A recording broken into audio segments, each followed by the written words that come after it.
Alright, Parshat Ki Tisa, next step on the Jews' journey out of Egypt, splitting the Red Sea, they got out, all of that, that's in the past. Okay, now they're in the desert, and the Jews are commanded to each contribute half a shekel of silver, right, to help build the tabernacle.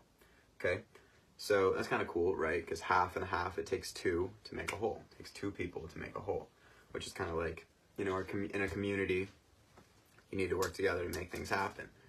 And not just make things happen, but when you work together, you make a better product, right? So now the Jews, after getting this command, right, they're just chilling under Mount Sinai, like waiting for Moshe to come down. They're waiting. He's up there for a long time. He's up there for a lot longer than they thought he was going to be up there for. 40 days and 40 nights. It's crazy. And in this time, they lose faith in him. They're former slaves, right? They don't know what to do. They don't know where they're going. They followed this strange guy out into the desert, and they need some direction. So they look for one. They find one. They make the golden calf. They pooled their resources, and instead of the tabernacle, they make the golden calf. And so finally, after Moshe comes down, right, from being up there for 1,000,000 years, basically, he's just so pissed. He sees this golden calf.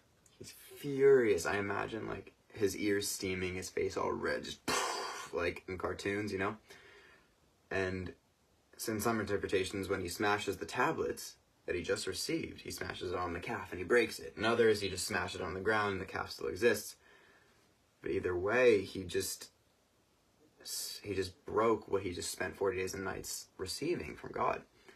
And in this act of just pure anger, God also gets pissed. God's like, these people, they're not worthy. Like, they just betrayed me, basically. They're worshiping this idol here. That's awful. And so he's like, let's kill them all. And Moshe's like, no. Don't do that. Let's compromise. So instead, they kill all the leaders of the creation of the golden calf, right? Because that's logical. So not everyone dies. We still have Jewish people. We're here. So to atone for their sin, also, Moshe isn't allowed to go into the Holy Land. Like, he can lead them there, but he can't go in. So he's the true example of a leader. Like, he makes sacrifices for his people, even though what he's wanted his whole life, like, he just can't have anymore. Like, in this community that's just a typical community that, like, needs a clear direction, like, they look for one in order to avoid chaos, right? And to find a purpose. And that purpose was waiting for them if they were just patient, but since they were so insecure after being slaves, they went another way. They needed to have faith in their leader.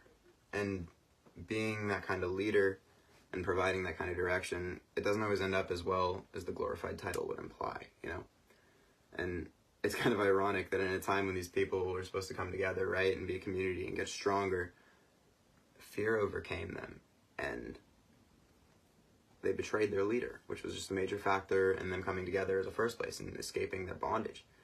And Moshe, this true leader, he forgives them, and he goes back up Mount Sinai, and he gets the second set of tablets inscribed with the Torah, right? And he comes back down, and he teaches his people. He gives them that direction that they looked for, that they even betrayed him for, and he stays with them, even though he's not going to get what he wanted.